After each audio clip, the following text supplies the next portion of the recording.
மகா இரக்கமும் கிருபையும் நிறைந்த எங்கள் அன்பின் ஆண்டவரே,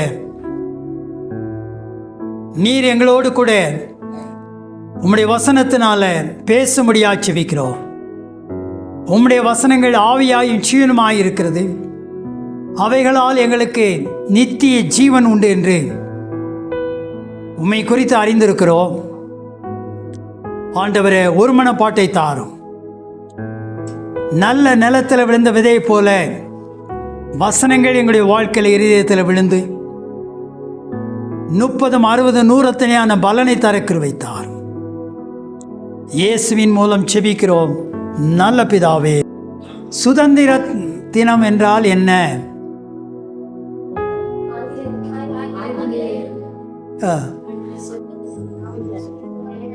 அந்நிய ஆதிக்கத்திலிருந்து எந்த ஆண்டு? 47 ஆகஸ்ட் மாதம் 15ஆம் தேதி விடுதலை அறிவிக்கப்பட்டது. ஆகவே சுதந்திரம் என்பது தேசத்திற்கு அந்நிய ஆட்சியிலிருந்து நாம் பெற்றிருக்கிறோம், நல்லது. ஆனால் காந்தியடிகள் தேசப்பிதா சொன்னார், மெய்யான சுதந்திரம். இன்றைய செய்தியினுடைய தலைப்பு மெய்யான விடுதலை அல்லது சுதந்திரம். உண்மையான சுதந்திரம் என்னவென்றால், காந்தியடிகள் சொல்லுகிறார்கள், ஒரு கன்னி பெண் நள்ளிரவில், நள்ளிரவுனா எத்தனை மணிக்கு, நடு நீசியில் நகைகளை அணிந்து கொண்டு அந்த ஊரில் போயிட்டு திரும்ப பத்திரமா வந்துடணும். அதுதான் உண்மையான சுதந்திரம்.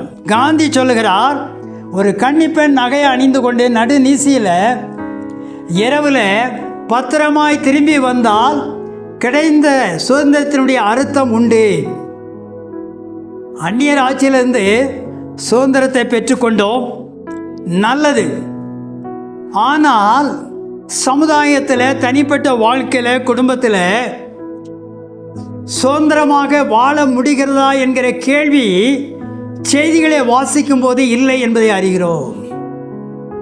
சிறு பிள்ளைகளுடைய பாதுகாப்பு கேள்விக்குறி. சமுதாயத்தில் ஒடுக்கப்பட்டவருடைய பாதுகாப்பு, அவர்களுக்கு கிடைக்க வேண்டிய உரிமைகள், இவைகளை பார்க்கும்போது இவைகளெல்லாம் சுதந்திரமாக இருக்கிறார்களா, விடுதலையாக இருக்கிறார்களா என்பது பெரிய கேள்விக்குறி. ஆகவே இந்த மெய்யான விடுதலை சுதந்திரம் என்ன என்பதை நாம் பார்ப்போம். திருப்பிக் கொள்வோம். 2 ராஜாக்களின் புஸ்தகம் 5ஆம் அதிகாரம். இங்கே ஒரு சம்பவத்தை நாம் அறிந்திருக்கிறோம்.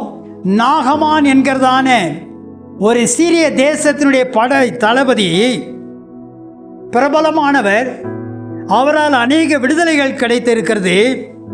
அவருக்கு இருந்ததான பிரச்சனை என்னவென்றால், மகா குஷ்டரோகியாக இருக்கிறான். அவனோ தன்னுடைய சரீரத்தில் குணமில்லாதவனாய், குஷ்டம் நிறைந்தவனாக காணப்படுகிறான். அவனுடைய வீட்டில் ஒரு பணிப்பெண் இருக்கிறாள், சிறிய பெண். அவள் அடிமையாக அந்த இஸ்ரவேல் தேசத்திலிருந்து கொண்டு வரப்பட்டவள். அந்த வீட்டில் இந்த நாகமான் என்கிறதான படை தளபதிக்கு பணியாற்றுகிற பணிப்பெண் சிறிய பெண். அப்பொழுது தன்னுடைய ஆண்டவர், தன்னுடைய எஜமான் படுகிற கஷ்டங்கள், பெரிய உத்தியோகத்தில் இருக்கிறார், சீரிய தேசத்தினுடைய படை தளபதி. ஆனால் அவருக்கு இருப்பதோ சரீரத்தில் குஷ்டம். ஆகவே அதை குறித்து தான் அந்த பெண்மணிக்கு, அந்த சிறிய பிள்ளைக்கு கவலை, அக்கறை. முழு குடும்பமும் அந்த விதமான கவலையில் ஆட்கொள்ளப்பட்டிருப்பார்கள். இவள் அங்கே தன்னுடைய தேசத்தை விட்டு, தன்னுடைய உற்றார் உறவினர், தகப்பன் தாயை விட்டு, உடன் பிறந்தவர்களை விட்டு பிரிக்கப்பட்டு அடிமையாக இங்கே வந்திருக்கிறாள். இந்த வீட்டில் பணிவிடை செய்து கொண்டு இருக்கிறார், வேலைக்காரியாக இருக்கிறார். நிச்சயமாகவே இந்த பெண், இந்த சிறு பிள்ளைக்கு அந்த குடும்பத்தை குறித்த ஒரு அக்கறை, அந்த எஜமானுக்கு இருக்கிற வியாதியை குறித்ததான கவலை இந்த பிள்ளைக்கு இருந்திருக்கிறது. அவள் சொல்லுகிறார், வாசிங்கள் 3ஆம் வசனம். அவள் தன் நாச்சியாரை பார்த்து, ம் என் ஆண்டவன் சமாரியாவில் இருக்கிற தீர்க்கதரிசியினிடத்தில் போவாரானால் நலமாயிருக்கும். அவர் இவருடைய குஷ்டரோகத்தை நீக்கிவிடுவார் என்றார். இந்த பிள்ளை ஒரு சுதந்திரமாக கண்டிப்பாக இருந்திருக்க வேண்டும். தன்னுடைய கருத்துக்களை, தனக்கு தெரிந்த தகவலை தன் எஜமானியிடத்தில் சொல்லுகிற அந்த சுதந்திரம் இந்த பிள்ளைக்கு இருக்கிறது. அநேக இடங்களில் சுதந்திரம் இல்லை. குடும்பத்தில் பிள்ளைகள் சில நேரத்தில் பேச முடியாது. பெற்ற தகப்பன் தாய் என்ன செய்ய முடியாது, பிள்ளைகளிடத்தில் பேச முடியாது. உயர் அதிகாரிகள் கீழே இருக்கிற வேலைக்காரர்கிட்ட பேச முடியாத சூழ்நிலைகளும் இருக்கிறது. ஆனால் இந்த பெண்மணி, இந்த சின்ன பிள்ளை தன்னுடைய பணியாற்றுகிற அந்த எஜமாட்டியை பார்த்து சொல்லுகிறார், நம்முடைய ஐயா எஜமான் அவர்கள் சமாரியாவில் இருக்கிற தீர்க்கதரிசியின் இடத்துல, தேவனிடத்தில், மனிதனிடத்தில் சென்றால் நலமாயிருக்கும். சின்ன பிள்ளை தான், இங்கே வேலை செய்கிறாள். ஆனால் தான் விட்டு வந்த அந்த தேசத்தினுடைய ஊழியக்காரன், தீர்க்கதரிசி, கர்த்தருடைய சத்தியத்தை சொல்லுகிற மனிதனை நன்றாக அறிந்திருக்கிறாள். அவரால் என்ன செய்யக்கூடும் என்பதை அறிந்திருக்கிறாள். அவர் சுகப்படுத்துவார், விடுதலை தருவார் என்கிற செய்தி அவரிடத்தில் நம்முடைய எஜமான் போனால் நன்றாக இருக்கும். வேற ஒன்றும் பெரிய காரியத்தை சொல்லவில்லை. தெரிந்த தகவலை இந்த சிறிய பிள்ளை, பணியாற்றுகிற இந்த பணிப்பெண் தன் வேலை பார்க்கிற எஜமானி இடத்துல சொல்லுகிறாள். நல்ல காரியத்தை மற்றவரிடத்தில் நாம் பகிர்ந்து கொள்ளலாம். அங்கே சென்றால் நம்முடைய எஜமானுடைய குஷ்டத்தை முழுமையாக அவர் சுஸ்தப்படுத்துவார். அவர் இவருடைய குஷ்டரோகத்தை நீக்குவார். நல்ல தகவலை நமக்கு பிடிக்குதோ பிடிக்கலையோ, விரும்புகிறோமோ விரும்பவில்லையோ, தேவை உடையவர்களுக்கு நாம் சொல்ல வேண்டும். அடிமையாக இருக்கிறாள், வேலை பணியாற்றுகிறாள். ஆனால் எந்த கசப்பும் அந்த சின்ன பிள்ளைக்கு இல்லை.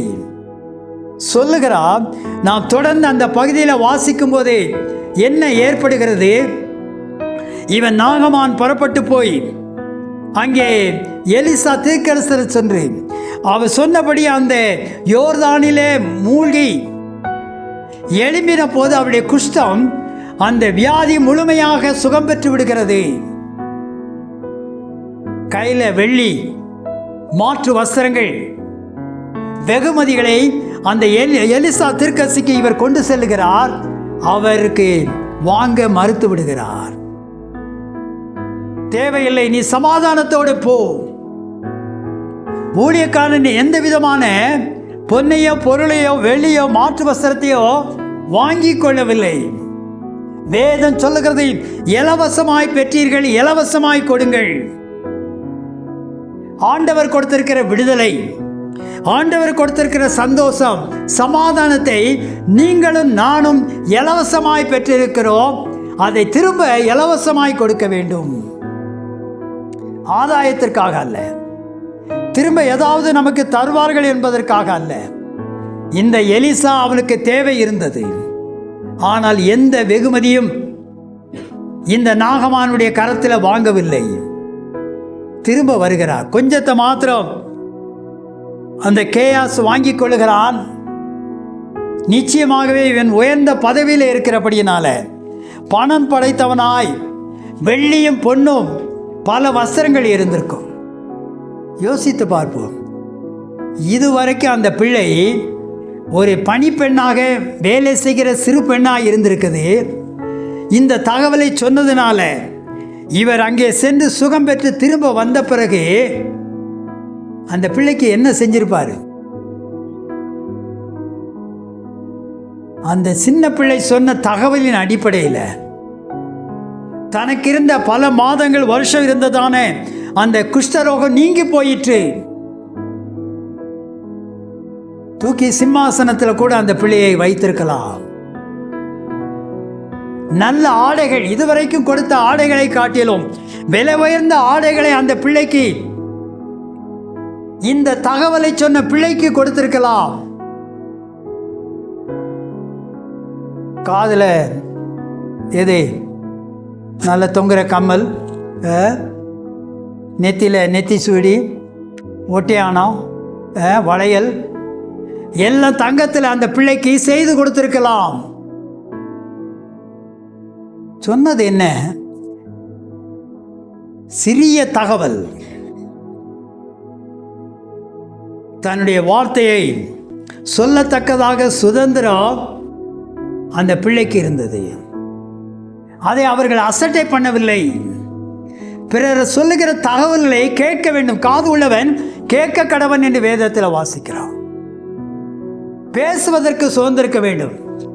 சில வீடுகளிலே பார்க்கிறோம்,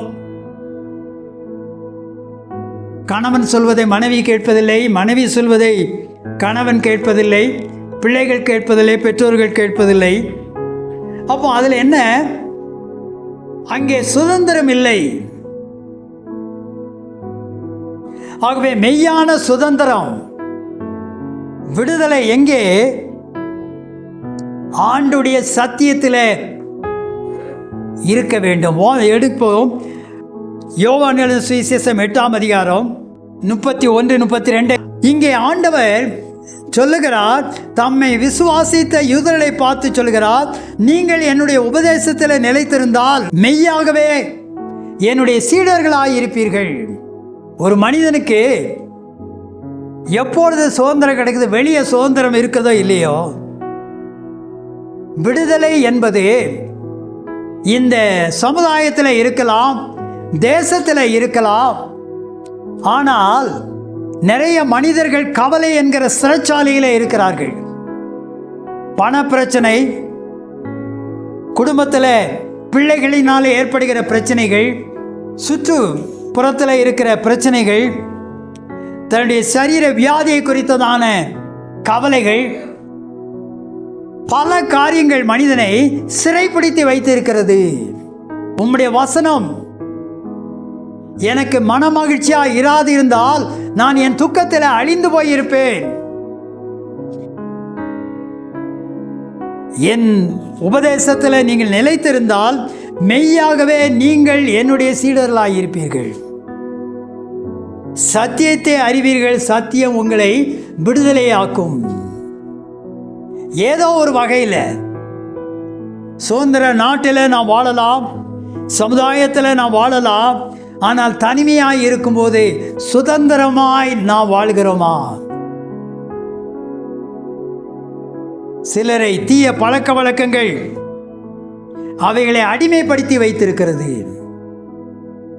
தீய எண்ணங்கள், மொபைலில் வருகிற ஆபாச காட்சிகள், தீய நண்பர்கள், பழக்க வழக்கங்கள், இவைகளெல்லாம் மனிதனை சிறைப்பிடித்து வைத்திருக்கிறதுக்கு இதற்கு விடுதலை எங்கே?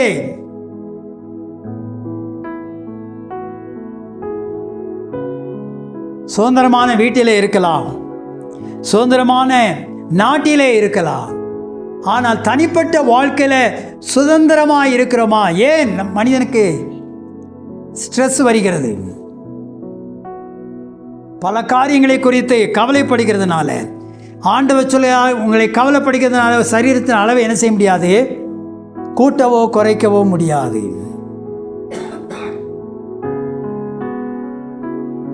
இந்த கவலைகள் மனிதனை அடிமைப்படுத்தியிருக்கிறபடியினால அவனால் மகிழ்ச்சியாக இருக்க முடியாது.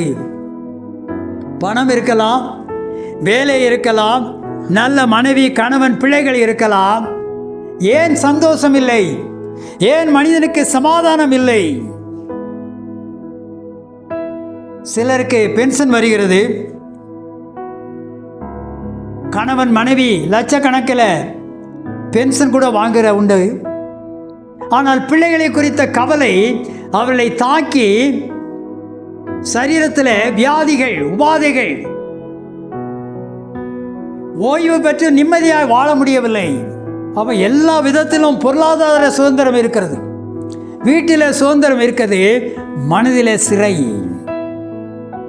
ஆண்டவர் சொல்லுகிறார், சத்தியத்தை அறிவீர்கள், சத்தியம் உங்களை விடுதலையாக்கும்.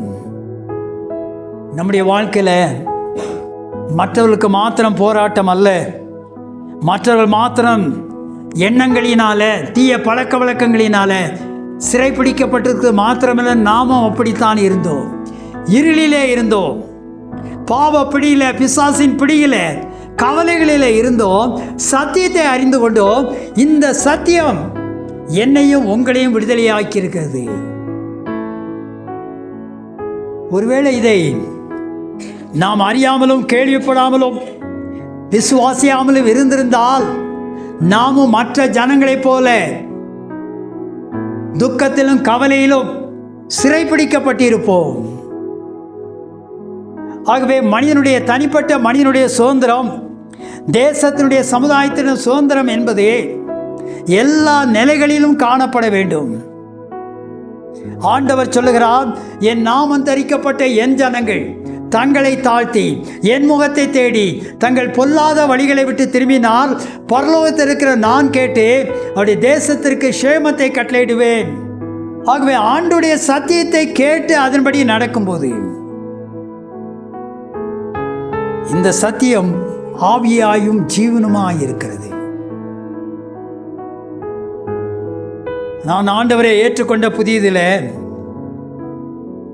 இந்த புதிய ஏற்பாட்டை ஒரு வாரத்தில் படித்து முடித்தேன். அதற்கு பின்பதாக இயேசுவை ஏற்றுக்கொண்ட போது வீட்டிலே ஒரு வேதாகமும் என்னுடைய சைக்கிளில் ஒரு பைபிளும் வைத்திருப்பேன். வேலை செய்கிற இடத்திலும் அந்த டிராயர்லையும் நான் வேதத்தை வைத்திருப்பேன். ஆகவே என்னை விடுவித்த அந்த வசனம்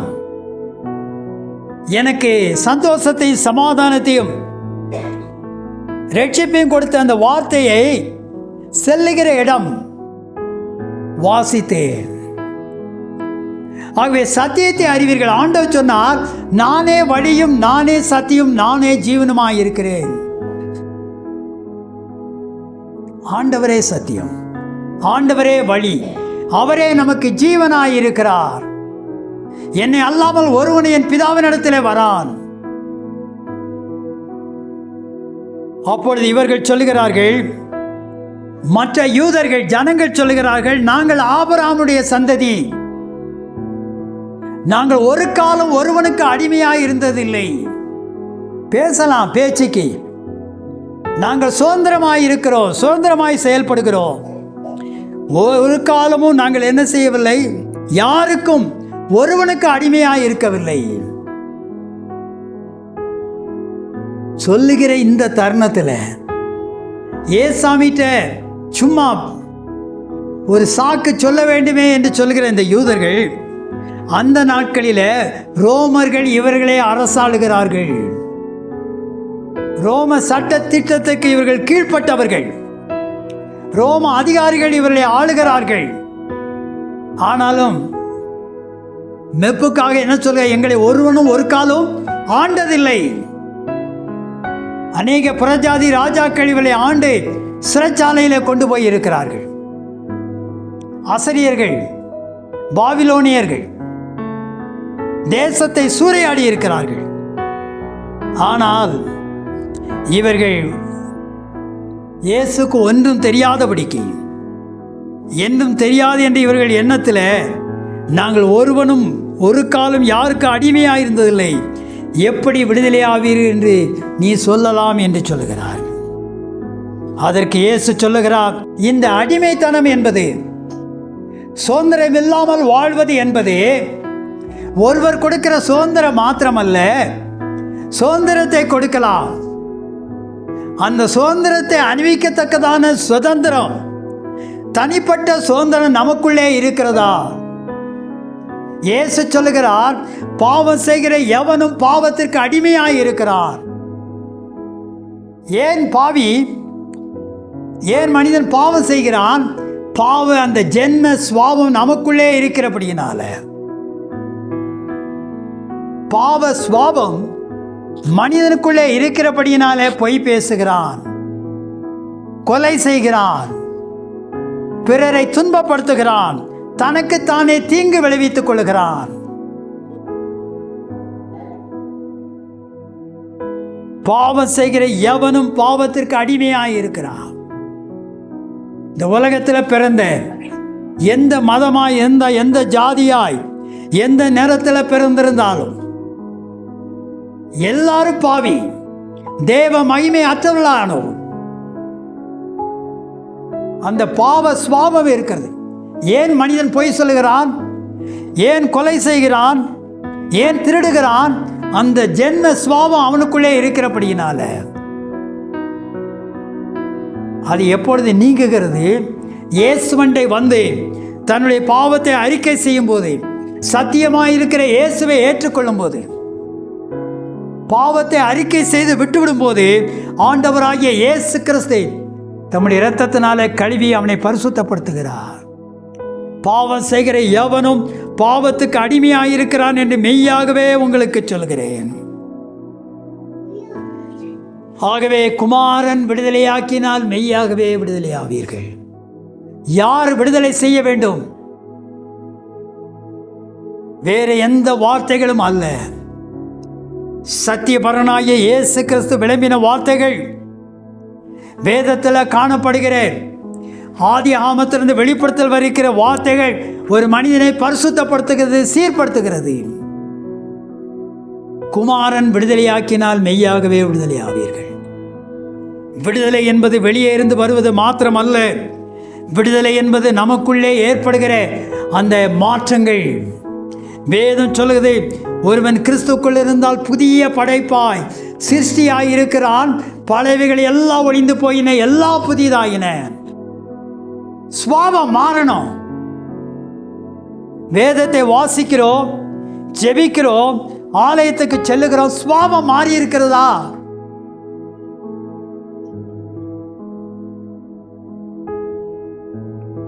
ஏன் 2000 ஆண்டுகள் தோமா வந்து இந்திய தேசத்தில் இன்னும் கிறிஸ்தவம், கிறிஸ்தனுடைய அன்பு, கிறிஸ்தனுடைய சாட்சி அநேகரை பாதிக்கவில்லை? சில சதவீதம் தான் கிறிஸ்தவர்களாக இருக்கிறார்கள். ஆகவே மரித்து உயிர்த்தெழுந்த இயேசு கிறிஸ்து இனி மீண்டுமாக சரீரத்தில் வெளிப்பட மாட்டார்.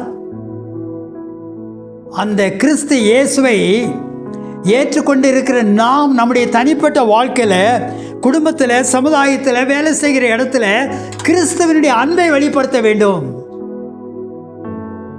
கிறிஸ்துவனுடைய சாயலை கணவன் மனைவி இடத்துல, மனைவி புருஷன் இடத்துல, குடும்பத்தில், பிள்ளைகள் இடத்துல, பெற்றோர் இடத்துல, வேலை செய்கிற இடத்துல கிறிஸ்துவை வெளிப்படுத்த வேண்டும். காந்தியடிகள் வெளிநாட்டுக்கு செல்லும் போது அவருக்கு நண்பராயிருந்த வெள்ளைக்காரர் பெரிய ஸ்டேட்ஸ்மேன் டாக்டர் ஸ்டான்லி ஜோன்ஸ், நான் ஃபர்லோக்கு இங்கிலாந்து தேசத்துக்கு போகிறேன், உங்களுக்கு ஏதாவது எங்களுடைய மக்களுக்கு சொல்ல வேண்டிய செய்தி இருக்குதா என்று கேட்டபோது அவர் சொன்னார், please ask your people to live little more like Jesus. உங்களுடைய ஜனங்களை கொஞ்சம் இயேசுவை போல் வாழச் சொல்லுங்கள். அப்படியானால் இங்கே இருந்த வியாபார எண்ணத்தோடு இருந்த ஆங்கிலேயர்கள் நம்முடைய ஜனங்களை கடுமையாக நடத்தினபடியினால காந்தியடிகள் என்ன நினைத்தால், கிறிஸ்தவர்கள் இப்படித்தான் இருப்பார்கள் என்று நினைத்தார். ஆகவே இது வெள்ளைக்கார கடவுள் அல்ல, இயேசு என்பது ஆசியாவில் பிறந்ததான மீட்பர். உலகத்தில் இருக்க எல்லா ஜாதிக்கும் நிறத்தாருக்கும் ஆண்டவராகிய இயேசு கிறிஸ்து மீட்பராக இருக்கிறார். ஆகவே இயேசுவை நீங்களும் நானும் முழுமையாக வெளிப்படுத்த